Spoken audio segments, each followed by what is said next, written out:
Great. So why don't we do the Pledge of Allegiance? Great. I pledge allegiance to the flag of the United States of America and to the republic for which it stands, one nation, under God, indivisible, with liberty and justice for all.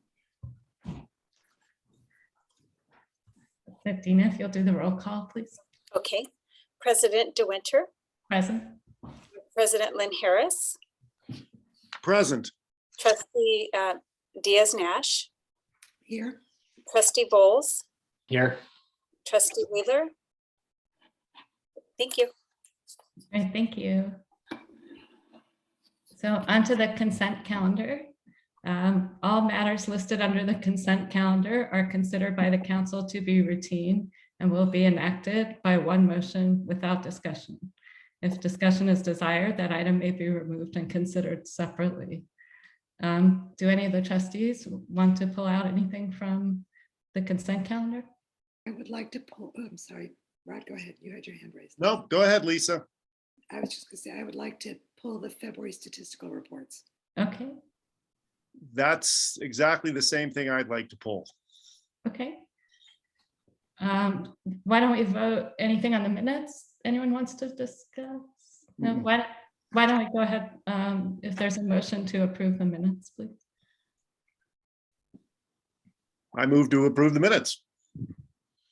I second. Great, thank you. Okay, I'll take a vote on that. President DeWinter, what is your vote? Aye. Vice President Lynn Harris, what is your vote? Aye. Trustee Diaz-Nash, what is your vote? And Trustee Bowles, what is your vote? Aye. Thank you. Great, thank you. Okay, so Trustee Diaz-Nash, if you want to go first on the statistical reports. And I would imagine probably Trustee or Vice President Lynn Harris might have the same comment, but in the percentage change, February 22, 21, where I think it was meant to say negative, it says 0. In like library cards, main library, then title holds filled, it says 039, 039, as opposed to negative 39%. Yeah, the 0 is the same key as the parentheses. I thought maybe they ran into problems there or the confusion or whatever. Yeah, because So- they have the negative in the Yeah. March report. Could you just, I'm trying to see If you look where under the, February, the February report, And if they're, under library cards, it's 407 and 22. yeah, 79 and 21 percentage change month, 0.15%. 406, okay, It all should right, be 0, yeah, Negative. yeah, that's negative. Yeah, that's negative as well as negative Yeah. 19%. Good eyes. And then also under the title holds filled. Uh-huh, And yep. Yep. Yeah, so Dina, do we go back and we can ask Mary to correct this? Yeah. For the records? Yeah, she can provide an updated report at the next meeting. Okay, were there any thanks for other? catching that. Yeah, that was a good, any other questions or comments? I was just, I wrote wow next to computer use. Yeah, That was incredible.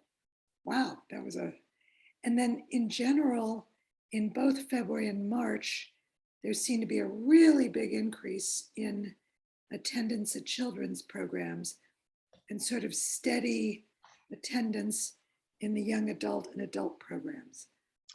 Yeah, I think obviously with the computers and the children's programs, young adult programs is a result of where we are as far as being open and accessible and people's comfort levels this year compared to February 21. So positive trend. Hopefully we will be able to continue being as open as we are, and definitely the levels of day-to-day activity that I'm seeing are close to normal. So it's looking good. Yeah. Is it typical that it seemed like perhaps there's more comfort level among parents with smaller kids? Because there were more programs, but it seemed like there was more attendance growth too. That's my, that's my perspective. I think, there are still questions, about having young children vaccinated, et cetera. But I just think in general, I think there's two things. I think there's a comfort level, and then I also think there is a degree of fatigue, probably amongst those parents, where they're just ready to say, let's just try it, let's just get out and get our kids involved with whatever they can get involved with, because as you know, it was really, really difficult for parents to not be able to be as active with their kids during the pandemic, or let their kids play with their peers, et cetera. So I think some of it is just people just saying that they think that we're at a place 2 years in where they're more comfortable, but also probably a bit more risk tolerant. Okay. Thank you. Mm-hmm.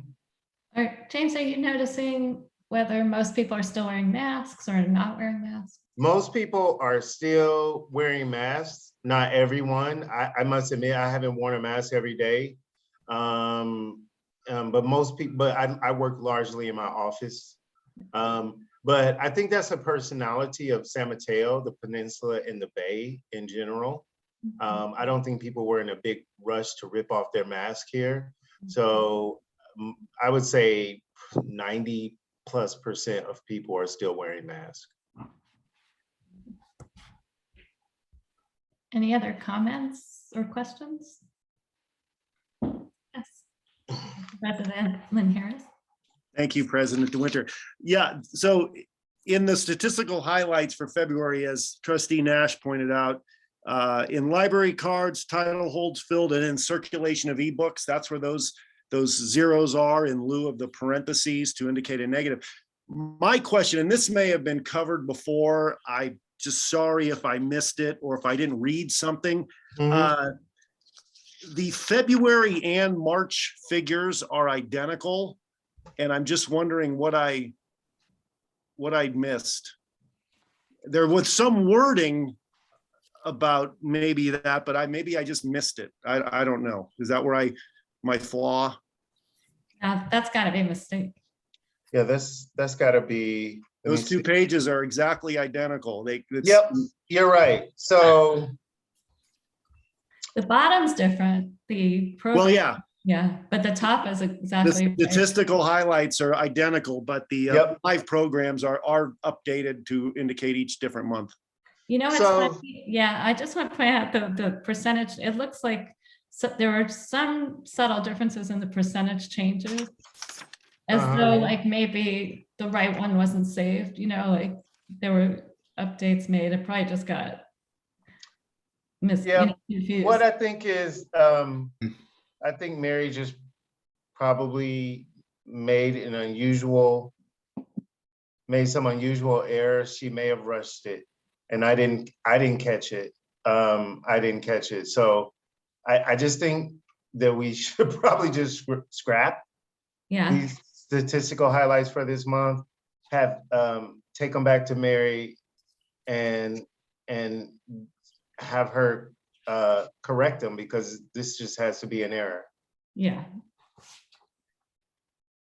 And I was just going to mention that there's a problem also with Plan and getting something on their end, getting the statistics to Mary. So it could have been a combination of something like that as well. Mm-hmm. That's why she has to keep providing an updated one at the next meeting, because she's not getting everything in time. Something wrong with their process or their something. I'm not exactly sure.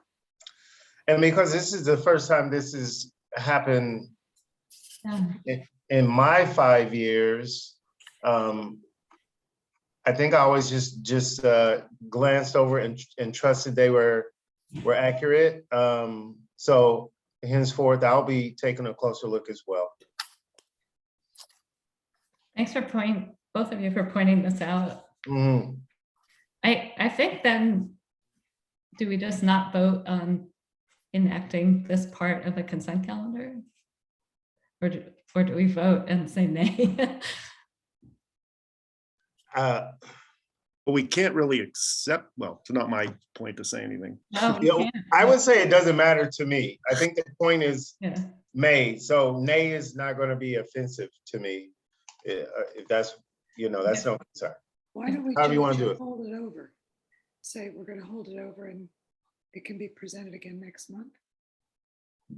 Yeah, I guess you'd say we approve the minutes. And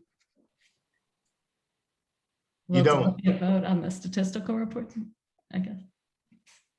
Do we have to vote? I mean, or if we, well, I don't know the protocol. I don't know either. Motion that we abstain a vote on the statistical reports, have them revised and bring them back next month for a vote. I second. Okay, I'll take a vote on that. President DeWinter, what is your vote? Aye. Vice President Lynn Harris, what is your vote? I, Trustee Diaz-Nash, what is your vote? Aye. And Trustee Bowles, what is your vote? Aye. Thank you. Thank you. Good idea. Okay, moving on to public comment. Persons wishing to comment on any item not appearing on the agenda may submit to the recording secretary a request to speak form. State law prevents the board from taking action on any matter not on this agenda. Your comments may be referred to staff for further review. Do we have any requests for public comment? No, we don't. Okay, thank you. Okay, on to new business. The next item 3 is presentation on the Biotech Learning Center, and we're fortunate to have supervisor and librarian Rita Morton here to provide a presentation. Thank you for coming. Thank you for having me. So I'm going to go ahead and share my screen, and we'll go through a short presentation and any questions at the end.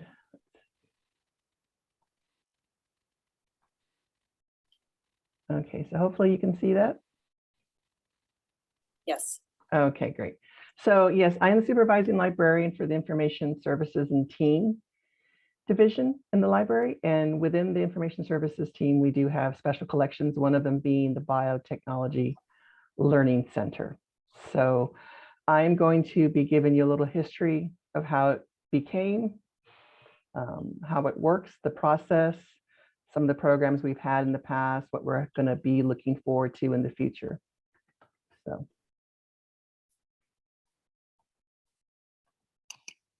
All righty. So the history begins back in 2004, around the time when we were getting ready to build the new library, raising funds for the new library.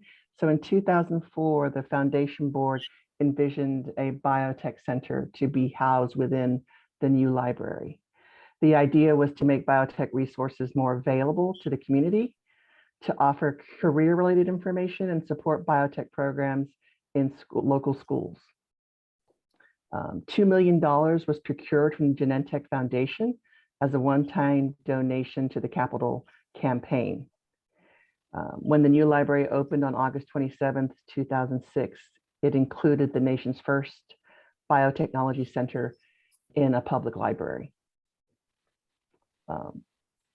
As part of this whole process, an advisory committee was created, and it was made up of community members, educators, local doctors, and 2 Genentech librarians who actually developed together the original vision for the center.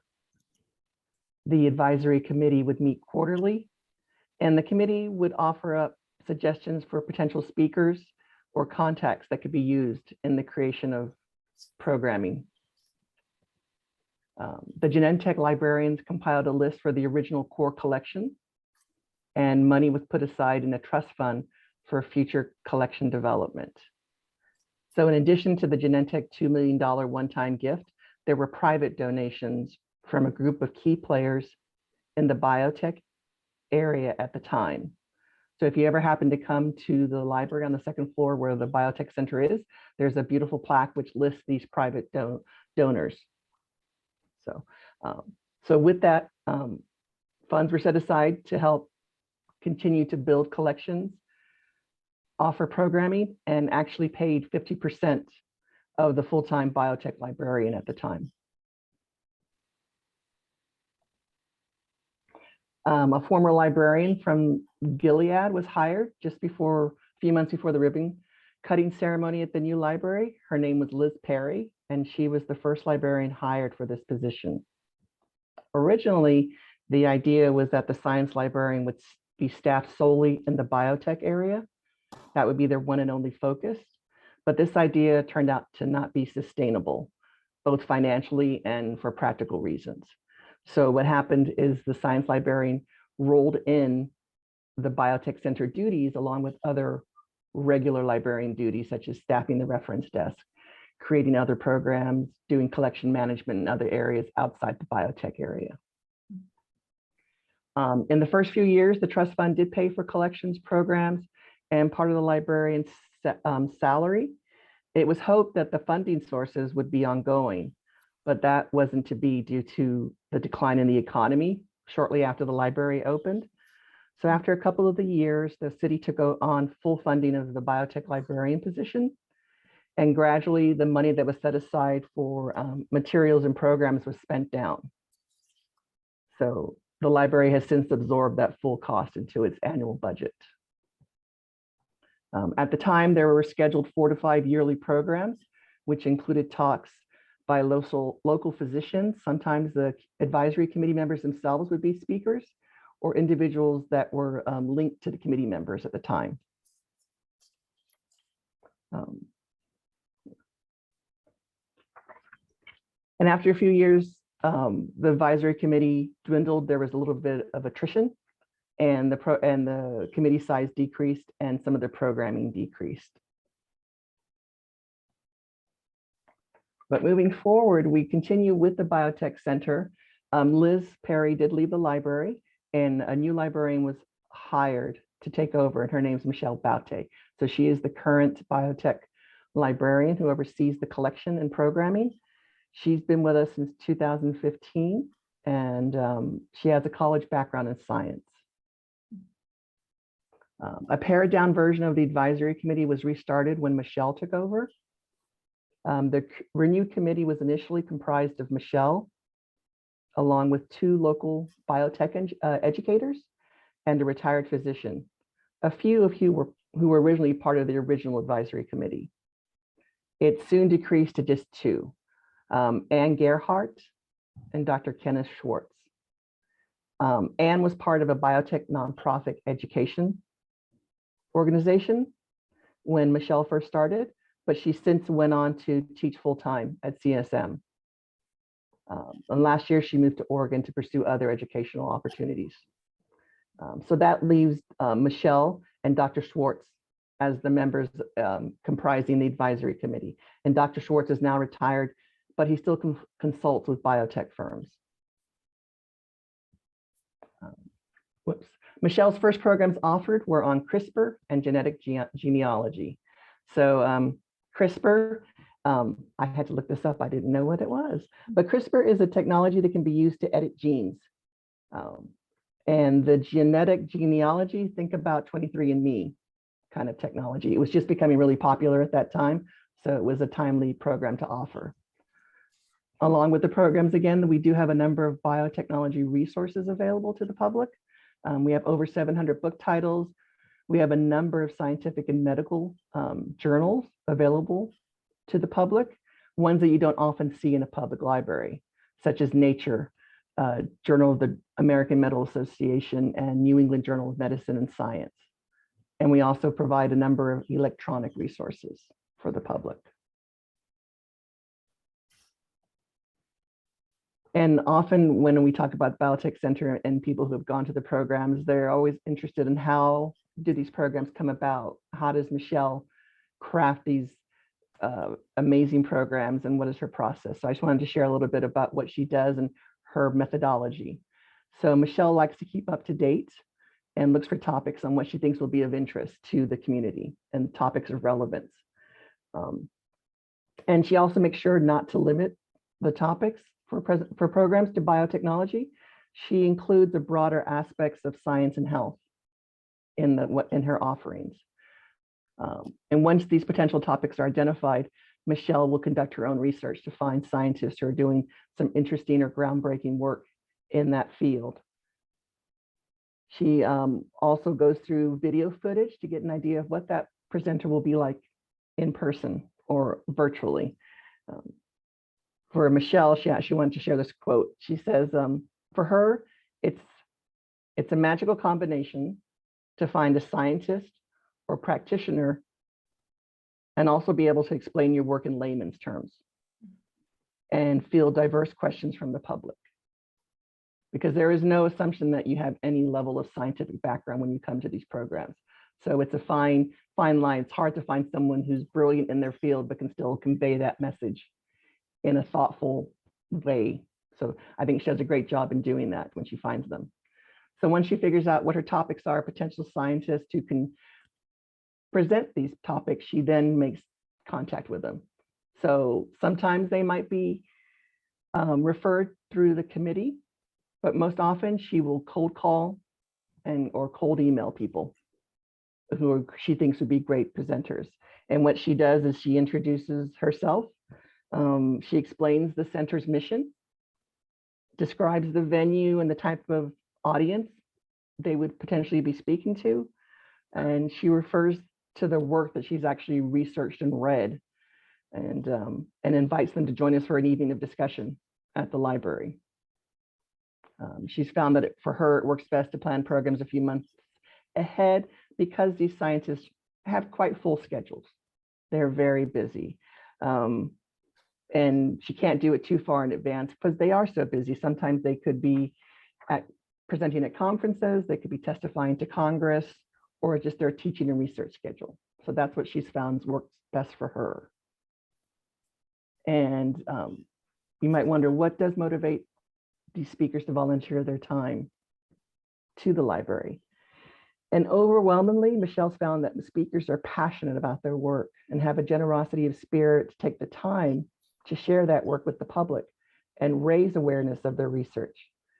Many of the speakers are involved with cutting edge research that is changing health and medicine on a global level. And some of the speakers have a soft spot for libraries. For example, the head of Stanford's Clinical Cancer Genetics Center, their mother was a librarian. So this was his reason for saying yes. Another recent speaker, Harold McGee, he spent countless hours researching in libraries while writing his books, and he's a vocal advocate of libraries. So it was a natural fit for him to say yes to the libraries. And where does she find these speakers? I mean, she does her research, but sometimes speakers come from unexpected places. There's an example where a gentleman came into the library. He actually happened to be a Baywood resident. He came to the library and offered the Biotech Center a book donation from his biotech pharma company, which is being acquired.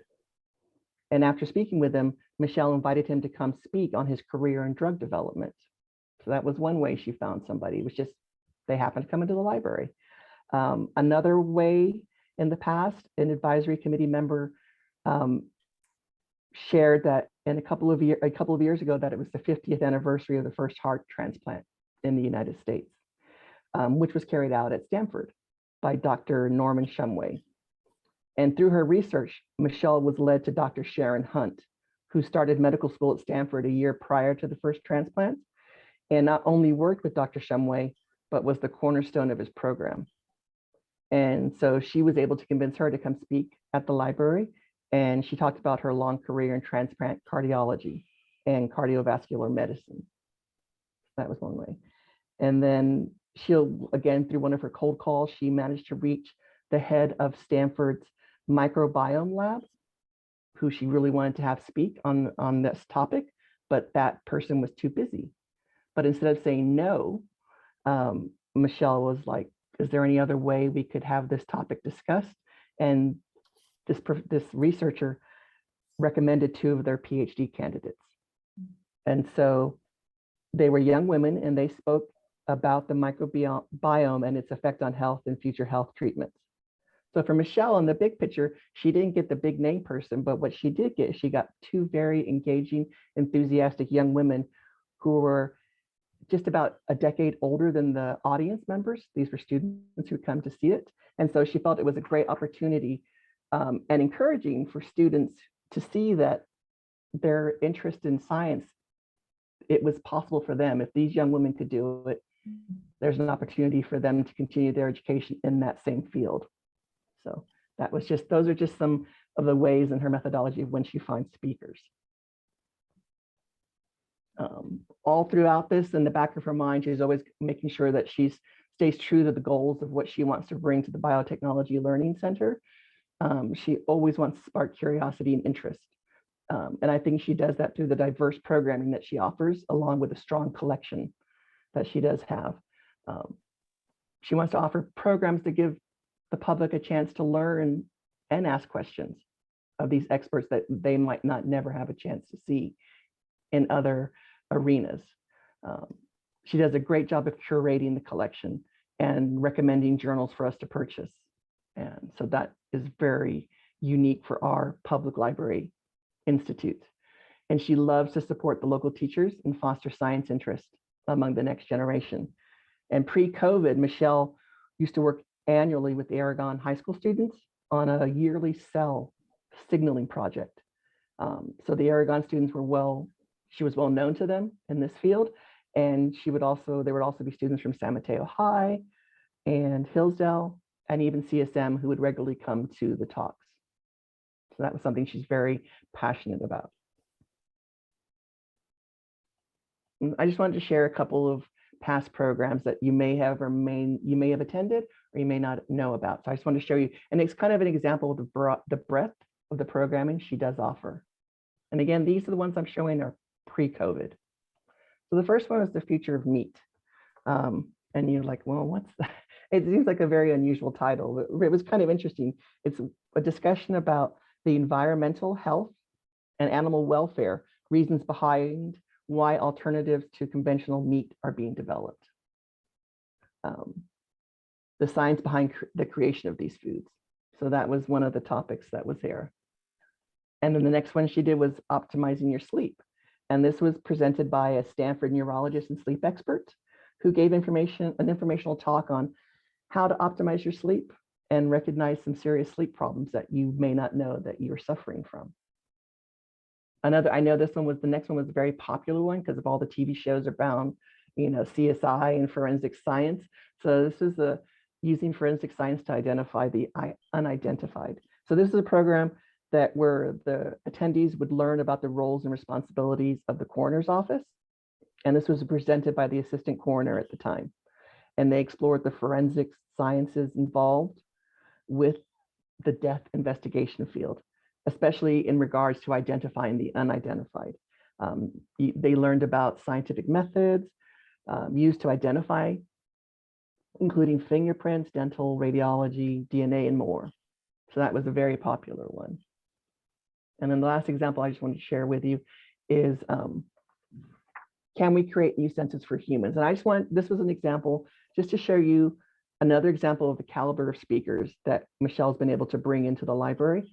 Dr. Newman, who gave this presentation, is a renowned neurologist, a Guggenheim Fellow, a best-selling author, and even presented a PBS program.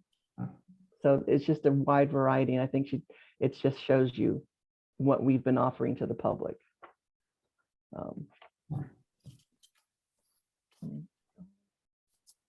So for the programs, they usually don't run more than an hour.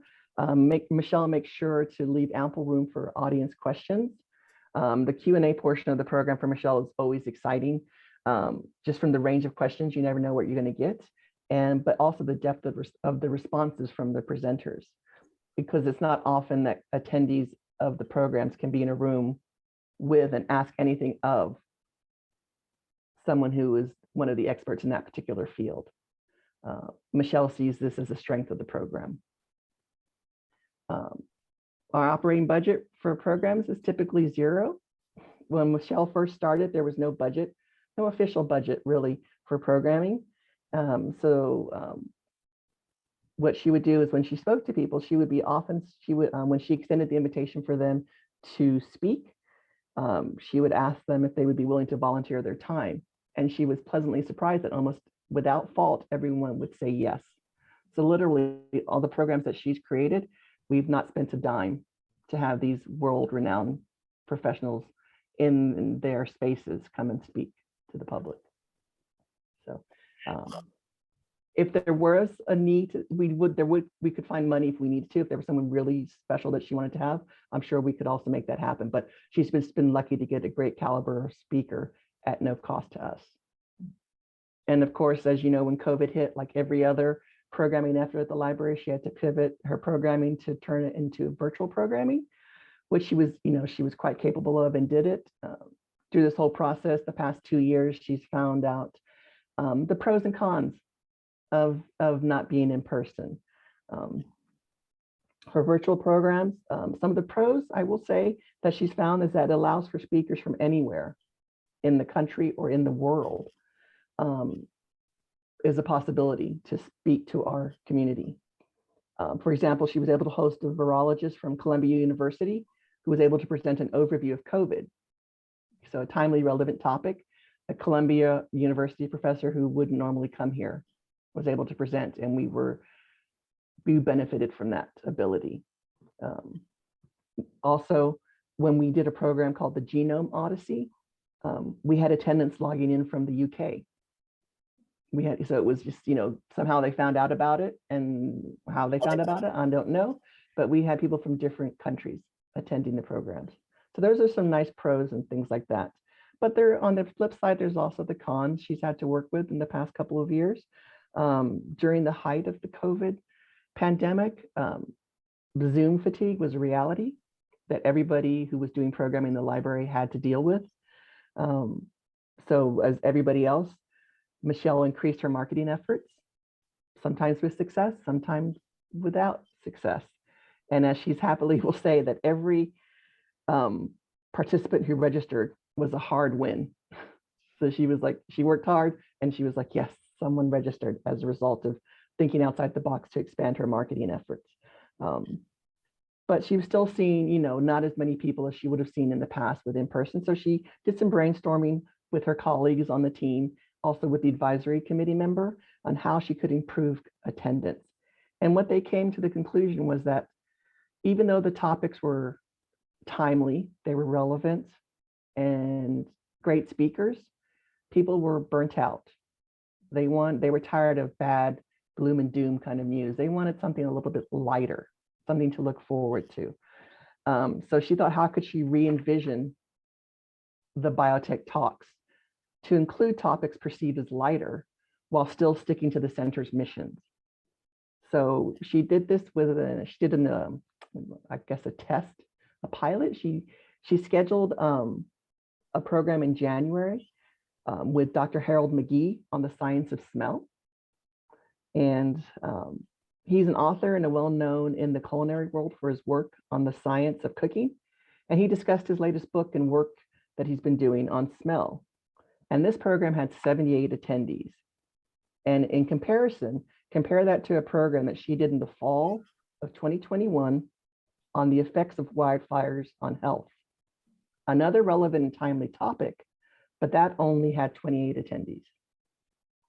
So she's learned to work with the differences, and so she's adjusting her approach to try and meet both needs going forward. So, and if Michelle will normally schedule her biotech talks in 2 different times of the year, October through December and March through May.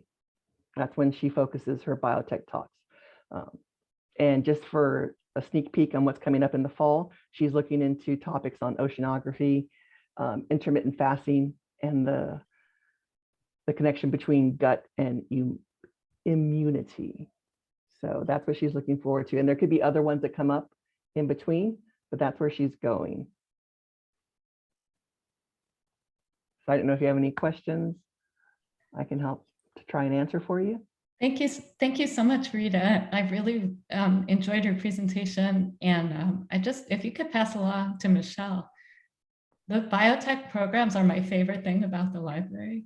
I did not realize that CRISPR and genetic genealogy talks were her first ones. Yeah. I attended both of those actually. Okay. And I've probably attended, I would say 75%. I've done the ones online as well.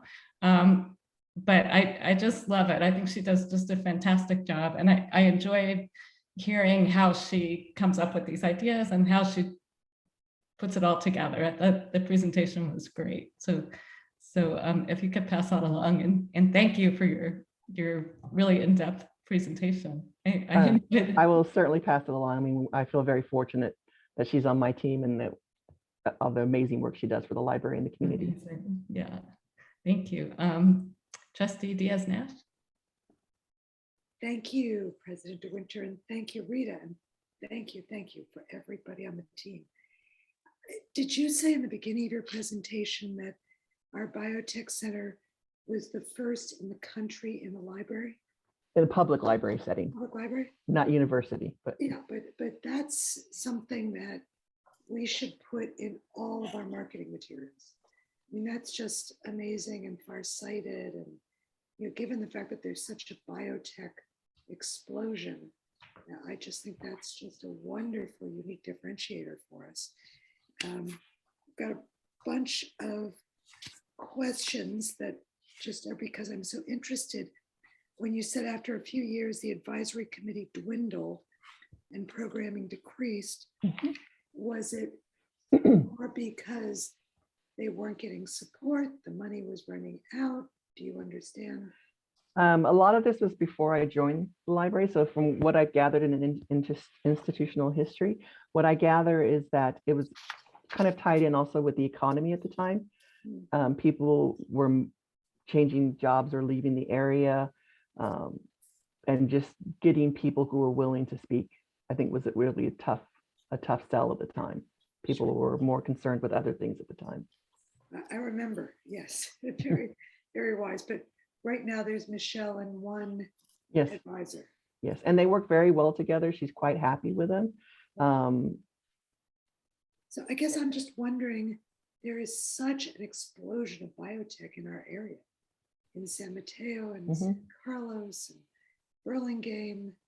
And I know, you know, you're a librarian, you're focused on the collection, but I would think there would be a huge opportunity to go out and market to these companies to say, we have a unique asset here. And if you want to engage with the community, since you know they're off doing their great things and making lots of money and discovering lots of things, but in terms of engaging with the community, I would think this would be a wonderful way that they should want to get involved with. It's on the table for discussion for her to do a recruitment. Okay. Or is there some way that we can get her more resources, like Jennifer Chen, who's working on economic development for the city? Could Michelle put something together that Jennifer could then, whenever she's out talking to a biotech firm, she could mention, hey, we've got this great asset you need to know about, because Michelle, I'm sure, is incredibly taxed with just putting together the programs and doing all the things that used to have a huge advisory committee. But somebody like Jennifer, maybe Jennifer would know other people. But And is her last name Chen or Chin? Chen, Chen. Okay. And she is the economic development person for San Mateo. So her role is to go out and talk to businesses about, you know, coming to San Mateo, doing more in San Mateo. And so she's, I'm sure, talking with biotech firms all the time.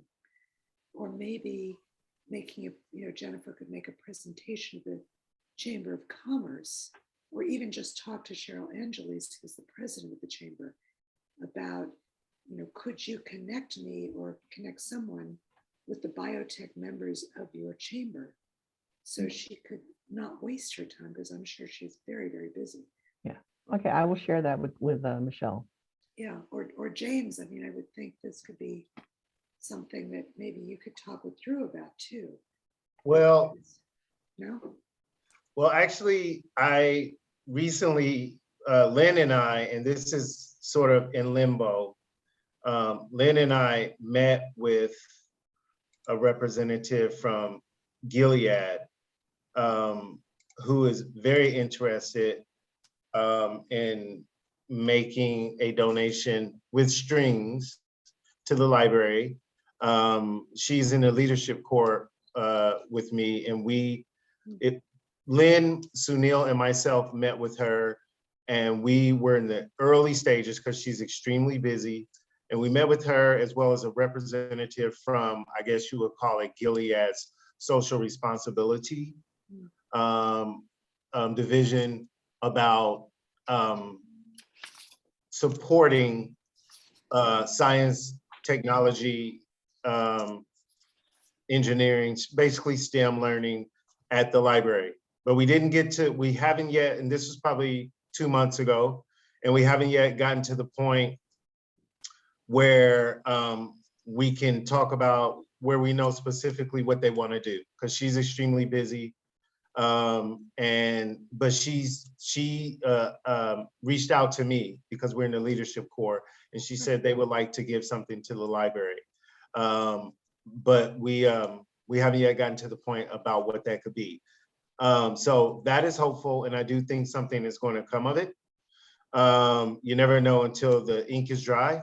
The other thing is, before Lynn left, we were talking about trying to reapproach Gilead, and we weren't sure who our in would be over there.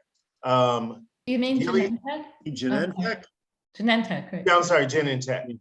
Genentech gave $2 million, and so they have permanent naming rights on the biotech area.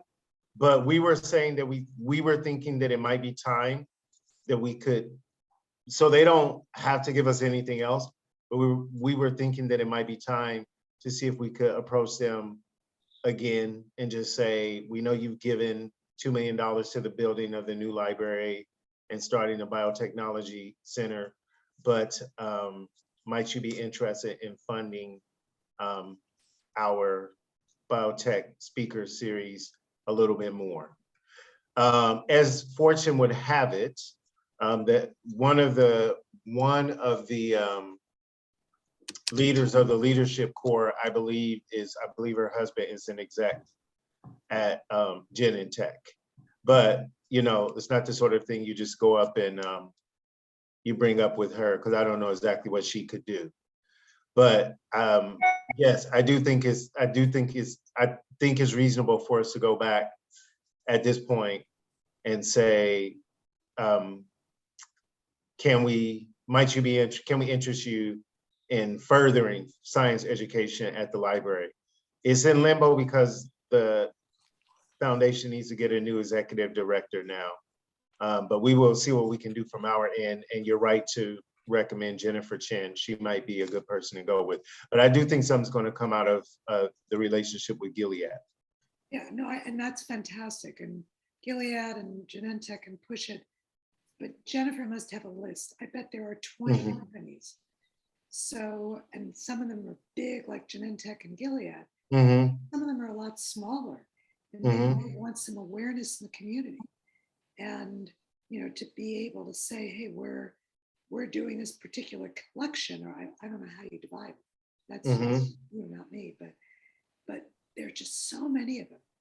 And that I would think it would be interesting from the city's perspective, because we're sort of competing with San Carlos, as San Carlos is sort of the biotech of the upper mid peninsula. What about South San Francisco? Yeah, absolutely. But we've got to find a place for us. And the fact that we have this biotechnology learning center, they don't. So how do we use that as a magnet?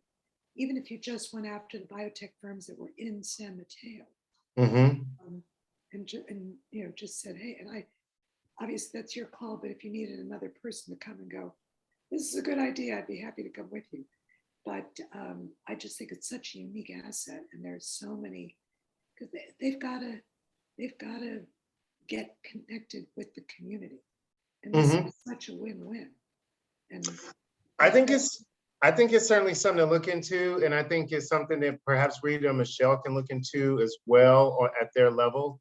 You know, one of the challenges for a library of our size is that in my role, you know, in some bigger systems, my role is more outward facing. And in my role is more, I have to do a lot of the inward facing stuff too. So I would love to spend more of my time cultivating these relationships with the businesses around that could help us. And I certainly am committed to it and will do more or as much as I can. But it is also tough too, because of our limited staffing resources. Sure. It just makes it so that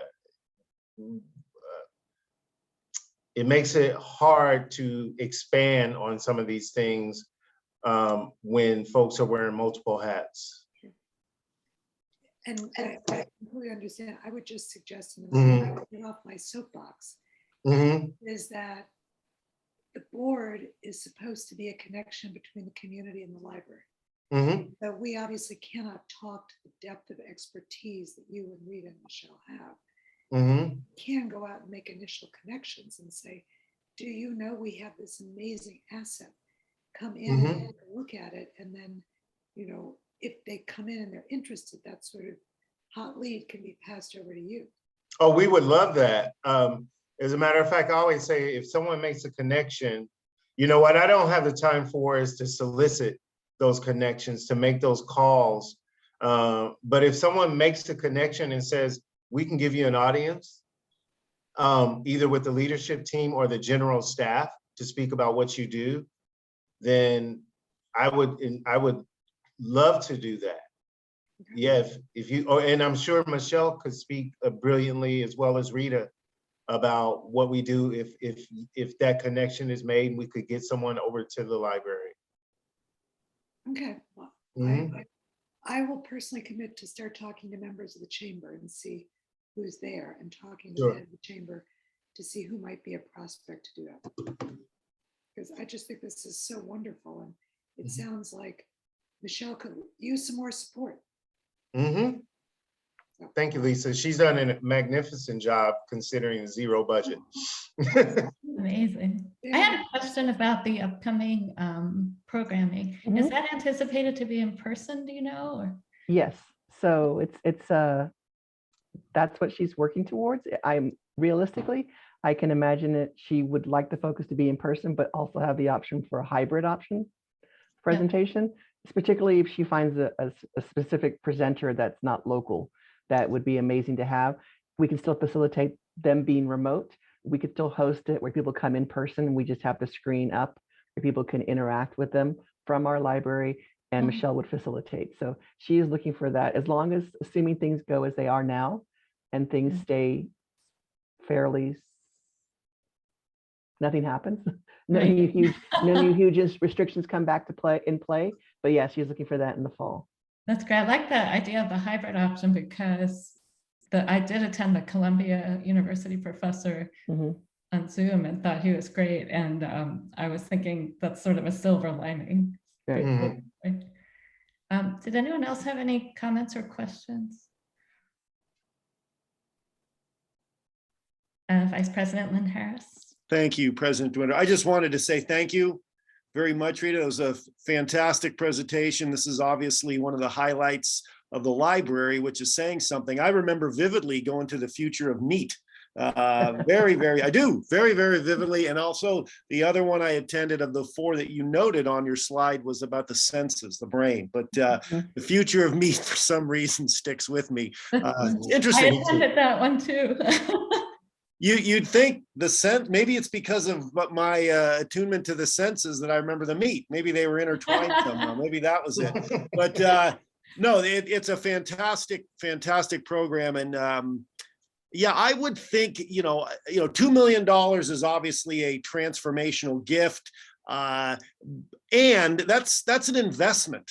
I mean, and that gift was made a decade and a half ago Mhm. plus probably. So I don't think there's any issue. I think it would be quite to our benefit to approach them. I know this is a long range thing, and talk about what can be done to really enhance their investment and the name and what they're getting back for it. And we can talk about all the good it's done and where we want to go with it. I think they'd appreciate that kind of an update. I don't know if there's been an update given to them over the last 15, 16 years, but I mean, we wouldn't go in right away and ask, but it's certainly worth kind of cultivating a relationship to eventually come to one. So I think Genentech's prime. Good point, Rod. And something that should be noted is that we continue to pay for very expensive subscriptions to the science periodicals there. There are about Yeah. 6 of them, and they are very costly. Mhm. And even if they were willing to just pay for those subscriptions, because those are the sort of periodicals that are typically found in a special library, a research library, and we have them available in our Biotech Center. Yeah, we spend thousands a year on it. I was just going to ask, you spend thousands on those 6? They are insanely expensive. I mean, it's like, I mean, it's just like, Can I give an example? Yes, please. yes. Yeah. Okay, so during COVID, and we had to do some cost cutting measures, we did an audit of our magazines, and one of the magazines, unfortunately, that we had to cancel was Nature magazine. Oh, It comes out of the UK, but that magazine is almost $12,000 a year. Oh, Yeah. I kid you not, it is that much, but it is one of the ones we're the only ones that had it. It was well loved, it was well appreciated, and it's the one, if we got more funding, that's one of the ones that we'd like to bring back. But we did it because it was so much, we had to cut somewhere. We'd love to have that back. That's just an example of how much things can cost. That is the most expensive one, but that gives you an idea.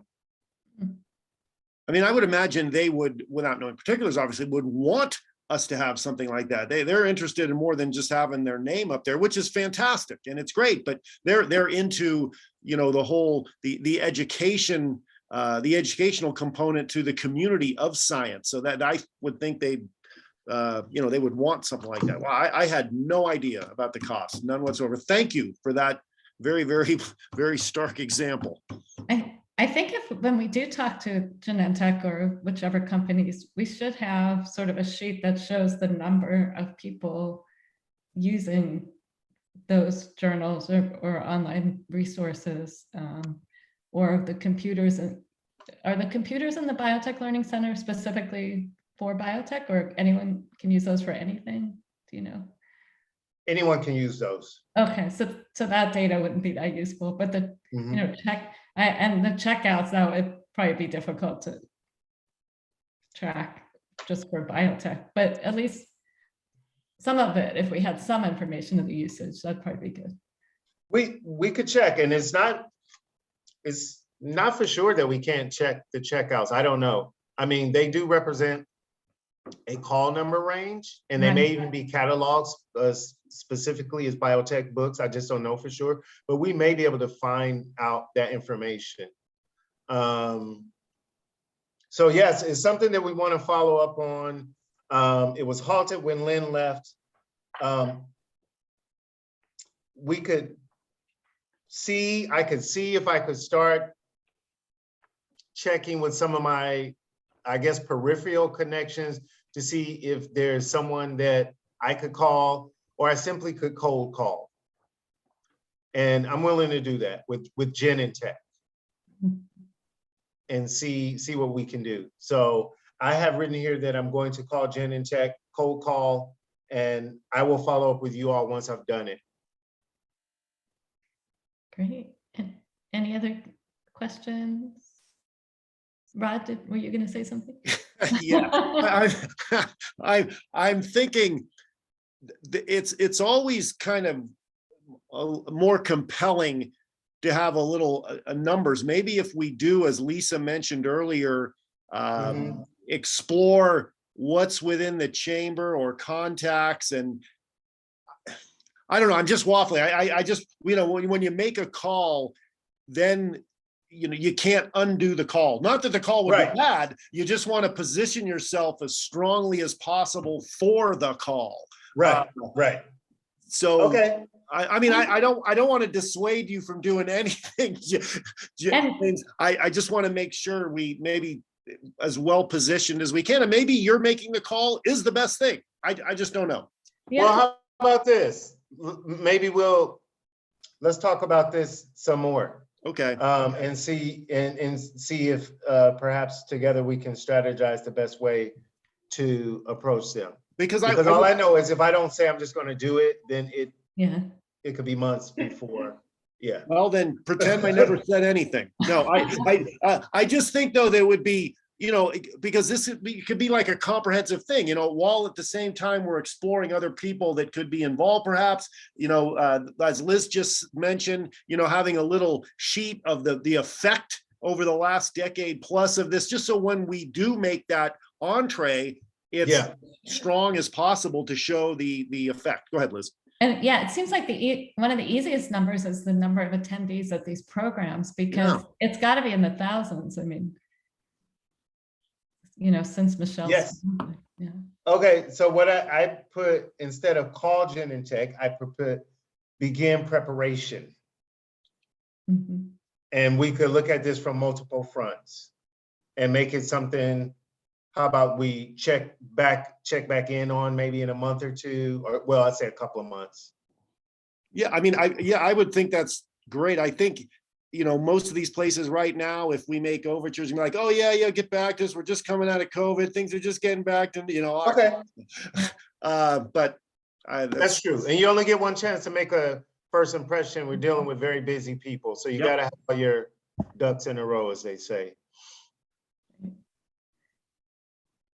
Okay. Great. Okay. Well, thanks again, Rita, for your excellent presentation. You're welcome. You're welcome to come back anytime.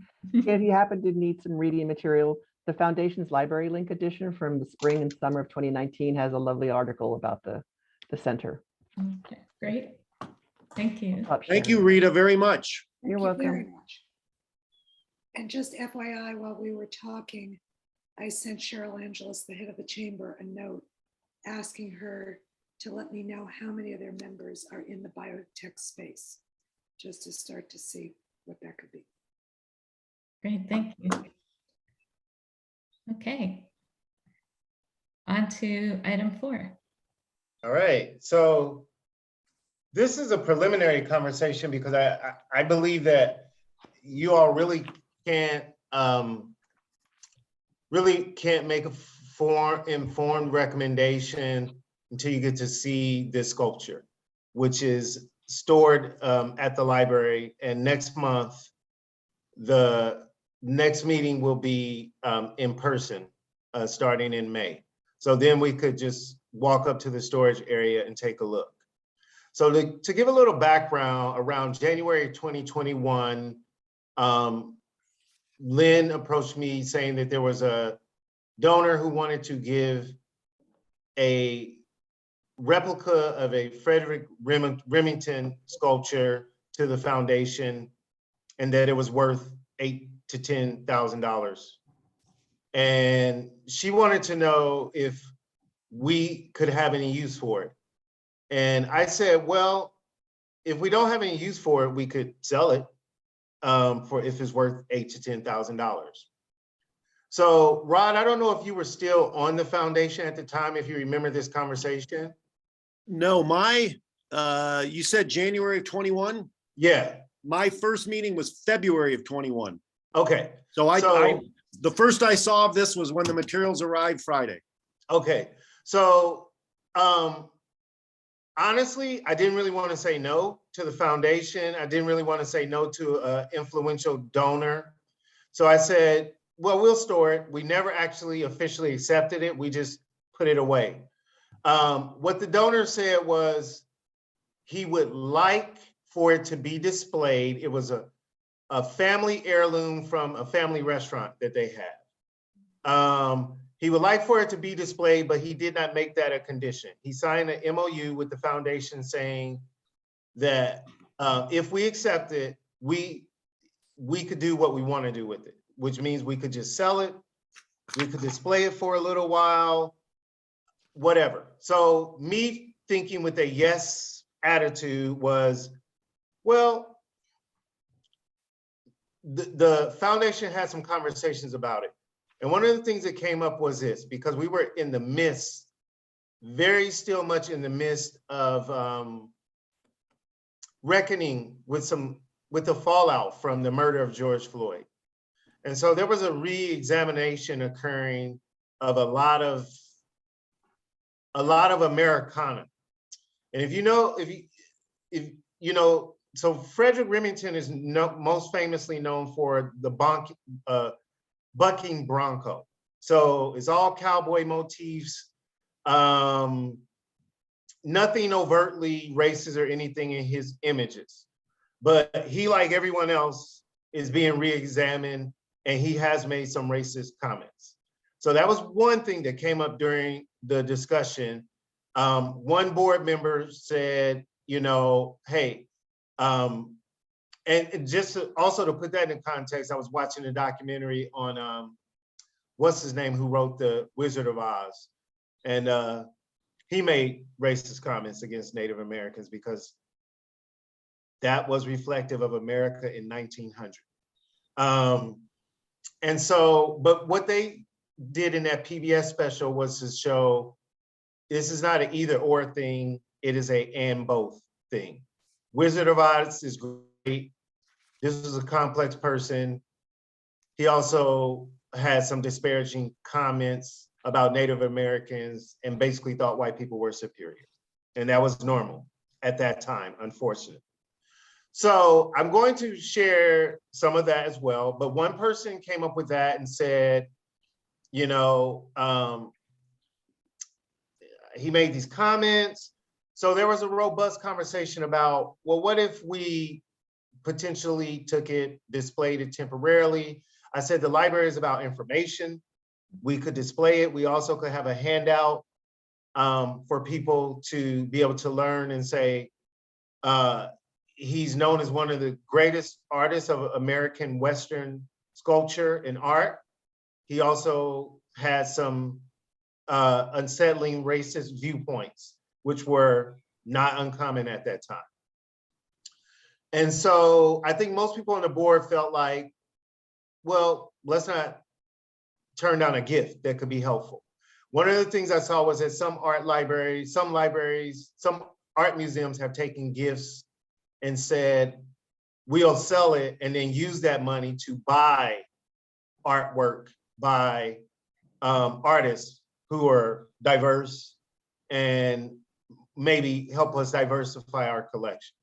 So long story short, I said, sure, we'll store it, not knowing exactly what we're going to do with it. Meant to get to it months ago, but it's just been sitting. So here we are. And I think we have several options on the table that you all would help tremendously by helping to decide. So I can tell you right away, I don't think it should be a permanent piece of art at the library. So I think that our options are to display it temporarily, maybe for 4 to 6 months. So this donor can have a feeling of, hey, I gave something good to the library. It was shown, maybe show his friends or family who visit, and we could take it down and we could sell it. Or we could simply say, we are not going to display it, and you have signed it over. And he hasn't reapproached us at all. So I don't think he's losing sleep over it. And we're going to use the money to build our collection, and maybe use this specifically to buy some items that help make our collection richer and more diverse. The other option is to, as a courtesy, say, even though you signed this memorandum of understanding, we understand that you want it to be displayed some. And if we decide we don't want to display it at all, then to give him the option of simply taking it back. because we have never formally accepted. So there are two complications here that I think. Number one, when it was first received, he insured it for $8,000 to $10,000.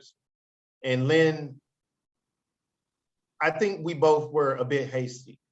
Lynn said, that's what it's worth.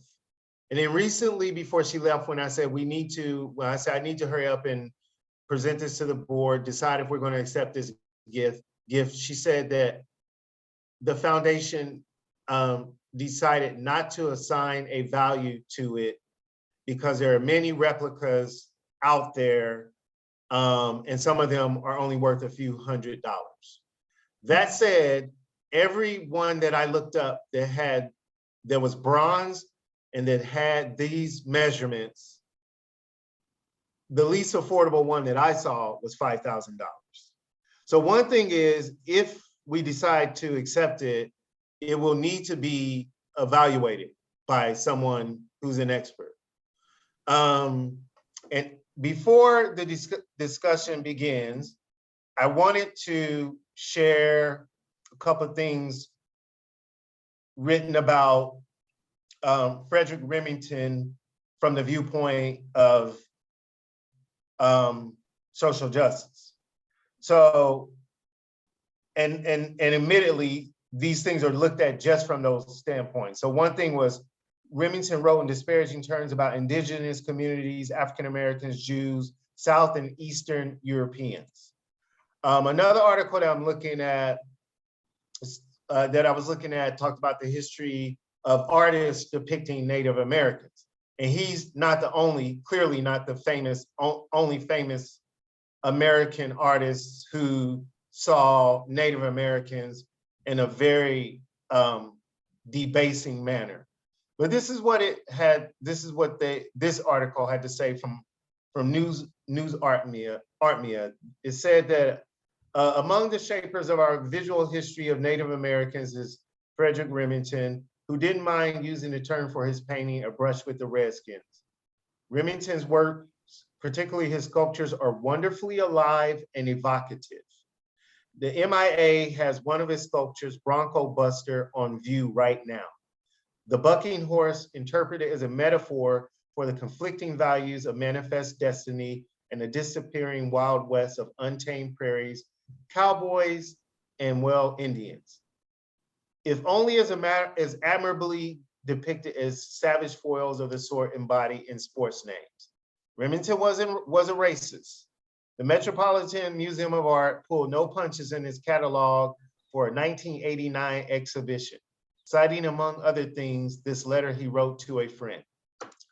I've got some Winchesters, and when the massacring begins, which you speak of, I can get my share of them, and what's more, I will. Jews, Indians, Chinamen, Italians, Huns, the rubbish of the earth, I hate. So, now that is the worst of Remington. I admittedly have not done a whole bunch of research on the other aspects of him, but I do know he's considered a great artist. I do know his original works sell for millions of dollars. And I do know that our mission is educational, which means that we're not going to purge every item off our shelves where the author says something controversial. However, we do have to take in consideration, first of all, do we think the work of art is worthy of showing? I was thinking of placing it if we displayed it in our Western section. We have to weigh, in this time and place, even if we show it temporarily, even if we display it with information, hopefully of a balanced picture that tells the truth about him as a great artist, as well as a reflection of American views at that time, white American views, I should say, is what he has said too far? So those are the things that I think will need to be weighed. And part of what I can learn now is if there's information that you all would like more to really think about this, some of your initial thoughts on seeing the image of his sculpture. You can't fully appreciate the power of the sculpture until you see it in person. So keep that in mind. I did see it's 150 pounds. Yes. It's very heavy. I appreciate your this discussion and all the points you raised, and I kind of feel like it should be an and, where maybe we display it, Mm-hmm. we include information about comments he's made. There are a number of books in the Peninsula Library System about him. Mm-hmm. You'd almost do a display, including a children's book, I think, and include this information about we're displaying, this was a gift, you know, and we're displaying, but a full explainer of, you know, all the bad things, as long as that's presented to the donor in advance to say, we would like to display it, but we feel compelled based on recent, you know, discussions of what he had said. We have to present that as well and make sure the donor's okay with that. And then after we displayed it, then we go and sell it. Mm-hmm. I just think we would want to get the donors buy-in in agreement that, you know, it's not going to be the whole display about the negative, but Mm-hmm. we'd be doing a disservice not to talk about it, use it as an educational piece, because there's so many authors now coming out, Roald Dahl, J.K. Rowling, all these people who have said horrific things. But this wouldn't have come up had we not received this donation, right? So it's kind of an opportunity, I think, for education, frankly. Okay, Trustee Bowles? I definitely agree with the opportunity for it being education, but my initial thought as well, and this is, you know, art display is not something I know anything about, so this may come across as uninformed, is I also, I'm just kind of weigh the benefits and the cost, right? So I'm trying to think, is there going to be a large impact on people by seeing this sculpture that's worth putting it out there and explaining it and, you know, presenting it with these other things? Or is there potentially not going to be a huge benefit to putting it out there anyway? Like, what's going to be actually the impact on people who visit the library by displaying this? And my gut to that is it might not be a huge impact. Mm-hmm. I think that's something we can discuss, and others might have a better sense of that. But that's where I'm like, I'm not sure it's going to have a huge impact relative to kind of the complications and costs. And it seems like we're trying to appease the donor or deal with the donor in a certain way, and we would make a different decision maybe if that wasn't. Good point. Where is the Western collection? So the Western collection is on the 3rd floor and is near the computer lab. It is mixed in with fiction. It is his own area. It is Westerns, but it is mixed in with fiction. I think Austin makes a good point, which is, if I could just rewind all the way back with the benefit of having gone through the discussion with the Simonitises, I would probably look at this and say, if we feel that we could sell it and we feel very confident, then we'll accept it. But the donor needs to know that, those are the terms, because I agree with Austin. I don't say we just put it up with nothing. I don't know that anyone would protest. I don't think there would be any controversy.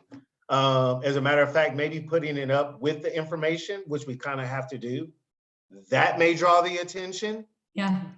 The flip side is we do have several beautiful works of art. Like one, as you walk up towards the mezzanine, it's a beautiful sculpture that was given to us before I came.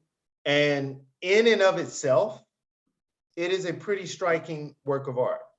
But does it need to be displayed?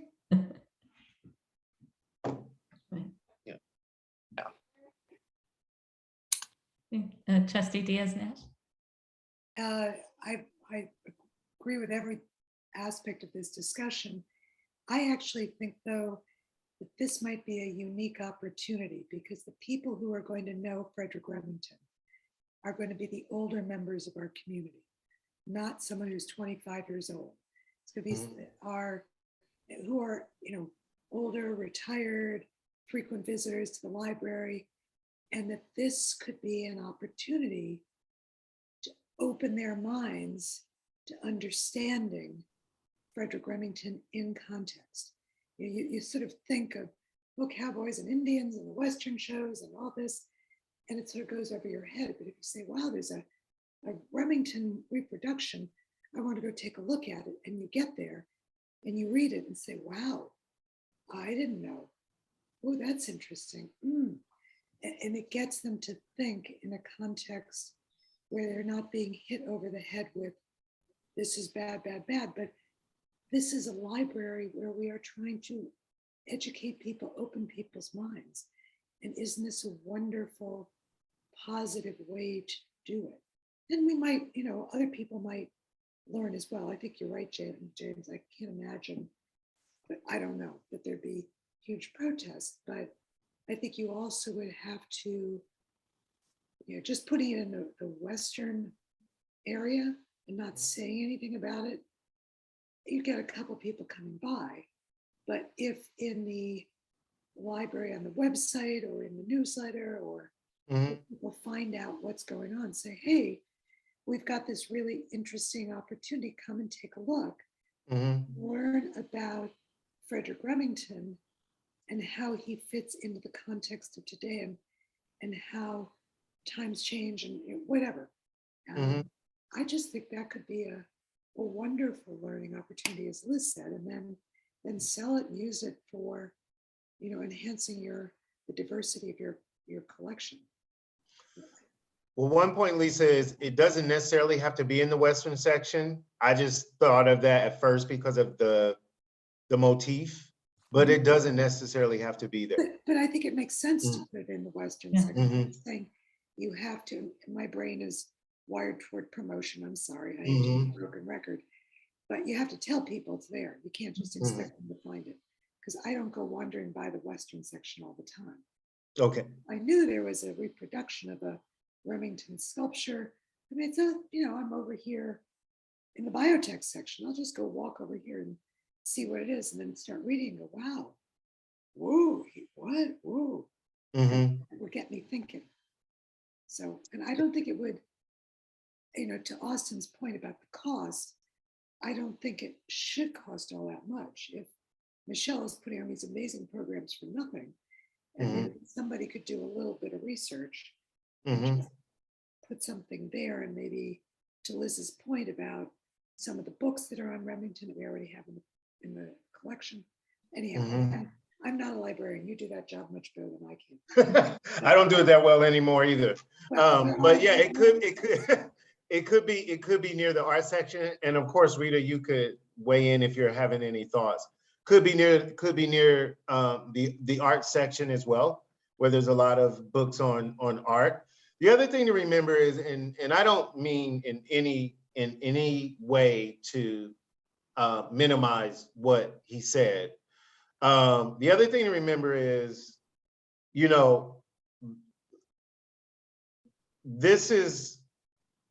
these remarks, and so far these are the only remarks that I have found. They represent, I think, like 2 or 3 sentences. I don't know if just how much we can judge someone if they've written a lot of letters, and in one letter they made some ugly remarks. And so in my perfect world, I think I would want people to understand that there just are no perfect people, and that what we can learn from the past is that you're probably always going to have to be doing and both versus either or, because everyone You know, they're trying to stare. There are people who are protesting Winston Churchill, you know, because he made some comments, but he also, and Frederick Remington's no Winston Churchill, but Winston Churchill also, in many ways, saved the free world and showed tremendous courage. So does some of his backward statements delegitimize all of those other things? And I'm not saying that it's a simple yes or no.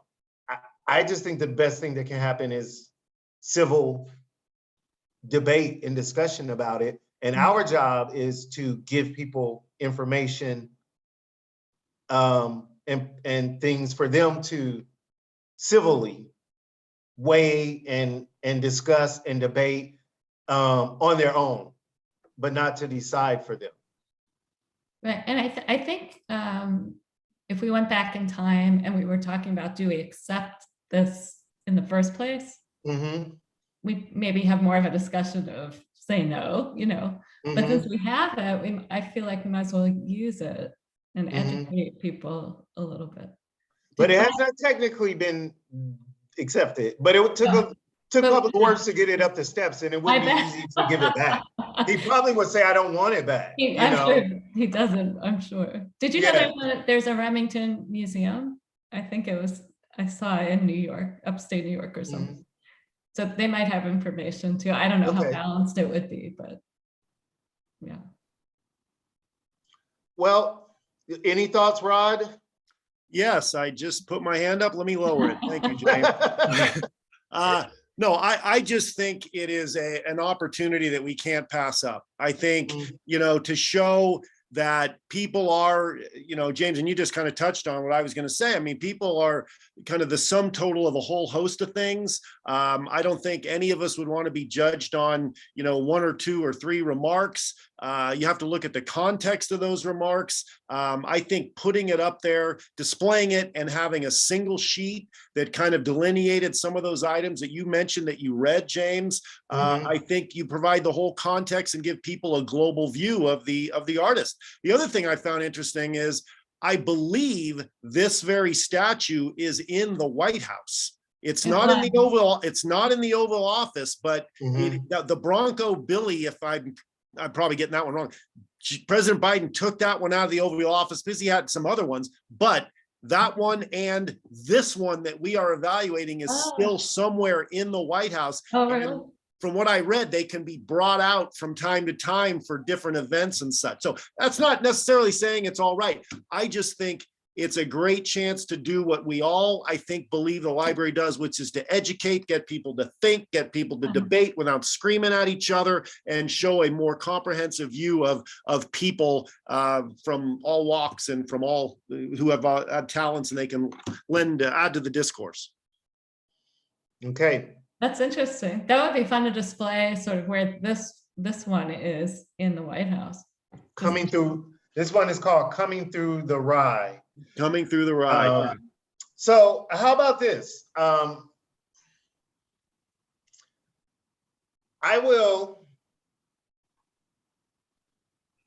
trying to think what other information, supplemental information would be helpful between now and the next meeting, because I actually think Lynn said she saw prices from $8,000 to $20,000 for this. So between now and the next meeting, what I will do is I will reach out and try to find an appraiser. I will ask everyone here to think about this issue, to do some of your own research, whether you want to read about similar issues, read more about Remington. And then I want us at the next meeting to go up to the storage room and take a look at it in person and let you get some impressions then. That sounds good. Vice President Lynn Harris. Thank you, President Duener. I just want to say, I think that by displaying it, it would be a powerful statement about the San Mateo Library too. Not only, hey, look at this, but we are, and this is not the most controversial thing that's ever come across, but nonetheless, there is controversy. And we as a library have chosen to display it and show the art, show what it depicts at the time in our history, show the warts of the artist. I think there's a lot to be said for the power of the San Mateo Library in doing that. So I think that'd be another positive aspect. Trustee Bowles? Yeah, I like the direction of this. I really agree with all of it as a huge opportunity. And I love even this approach of not falling into canceling and saying, let's like look at humans as humans because we're complicated and conflicted and everything. Like it's just an incredible role. Lisa, your point about this being kind of an into older populations, I really appreciate. In my point of being like, are we going to get that much from this? Like that seems like a huge benefit actually to open up those conversations. And then a nascent idea, we've been talking about the display and how to present it. I wonder if this could even be an opportunity to couple it with an event with a Native American speaker or something like that in order to really have an inroad there and say, okay, displaying the art and then having a speaker there too about kind of the land that we're on and things like that to really kind of round out the whole thing. The only problem with that is he pretty much hates everybody. I'm Italian. I know. Well, you know, Rod, for a change, he actually left me and my people out. He went for Hungarians, you know. I'm Hungarian too. He covered a wide swath of people, which is also interesting too, because it opens up this conversation about immigration and discrimination. Because at that time, people of English descent or Saxon descent thought that Greeks and Italians were lower people and they shouldn't be allowed to come to our country. And then as Greeks and Italians integrated, they started to, you know, so it's just a very complex issue, a lot of ways to perhaps spur some discussion. And I think, actually, I like your idea, Austin. I think that may be one of the best, this may be one of the best things that can come out of this, as well as, let's face it, you know, some people are great, talented artists, and they're not saintly people. Right. and it doesn't take away from the fact that the artwork may be amazing. Right. Rita's hand is raised. Yeah, please go ahead. James, you might want to speak with Carla. I believe in the fall in October, the One Book, One County is focusing on Native American authors. Oh, interesting. And it spans all ages. Thank you, Rita. Great. Okay, that's all I got to say about that, unless anyone else has anything to add before our next meeting. Nope. Just thanks for bringing it forth, James. Thank you very much. All right, thank you all. Great. Okay, we're on to reports and announcements. James, would you like to go first? Yeah, sure. So I'm going to try to go brisk. We started the pilot on April 11th. It was announced we started the pilot with a caveat. So hours at Maine have been extended till 8, Monday through Thursday.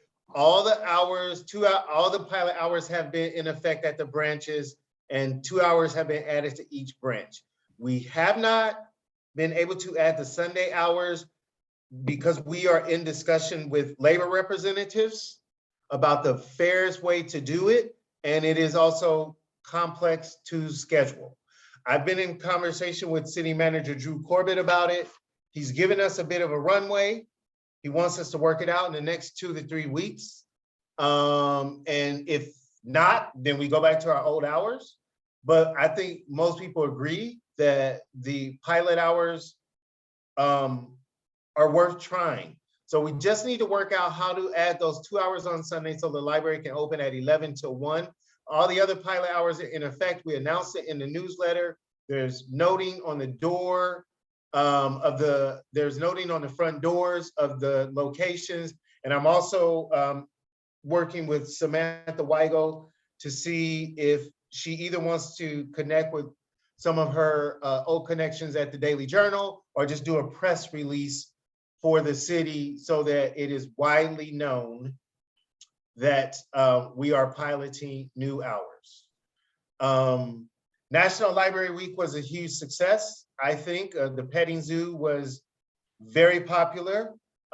It culminated with a youth poetry contest and then an adult poetry contest that week. And I forgot just how amazing poetry could be and just how valuable it is, and the number of people who came up and said, you should have poetry nights more often. But the youth were great. They were a bit raw, but really takes a lot to get up there and read your poetry. And the adults were skilled, very skilled. And it was the sort of thing where I was reminded there are people really still practicing this. Day in the district, I think could have gone better. We talked about this, and next year I will lobby to be the lead on this, but I do think a success, knock on wood, came out of our second meeting with Congresswoman Spear, because I mentioned Marina, and that day her representative called city manager to ask what his #1 priority was as far as the things the city were asking for. We had asked for 1.5 million to help with Marina.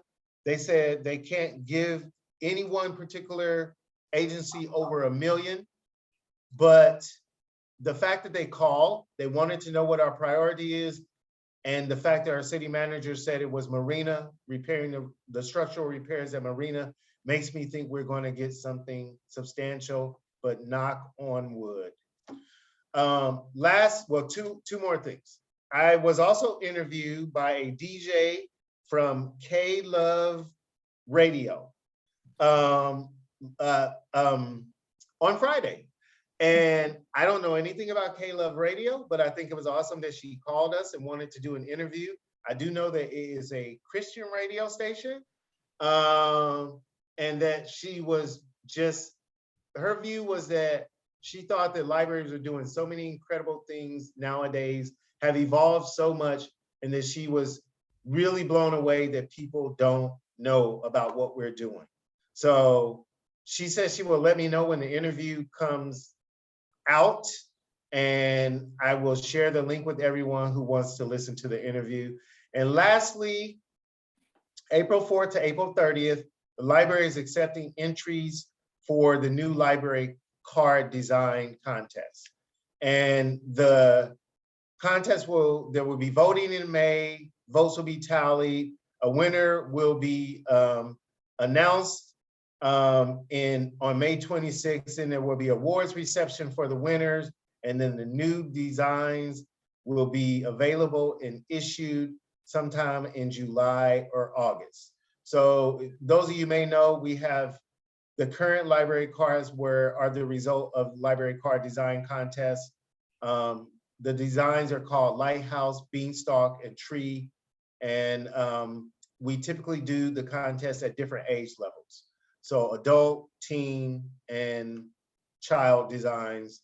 So looking forward to getting some new library cards designed and having a ceremony and reception for the winners. Great. That's what I have. Is it possible to trade in an old card for a new one? You can do that anytime. There's no charge. Oh, great. I have a very old card. Thank you, James. You're welcome. My report is I went to the Legacy Foundation event, which was great. Unfortunately, I couldn't stay through the poetry contest, but I enjoyed that. I went to both Day in the District events, and kudos to you, James, for speaking about the Marina branch, and Lisa too. And I attended the Library Foundation, the first in-person board meeting. So those are mine. Vice President Lynn Harris. Oh, you're muted. Thank you. A few things. Went to the donor reception. I attended the first of the Day in the Districts And I'm ecstatic to hear that our librarian is going to be spearheading those days in the district. Among our group. Yes, I apologize. I kind of got him at one of the events and aired my grievance, but it was all for the good. I just think it can be a much bit more effective use of the 30 minutes under a little bit of a different format, at least on our end. So I did go to the Tech Petting Zoo, which was fabulous. And that was very, very enjoyable. And the person that was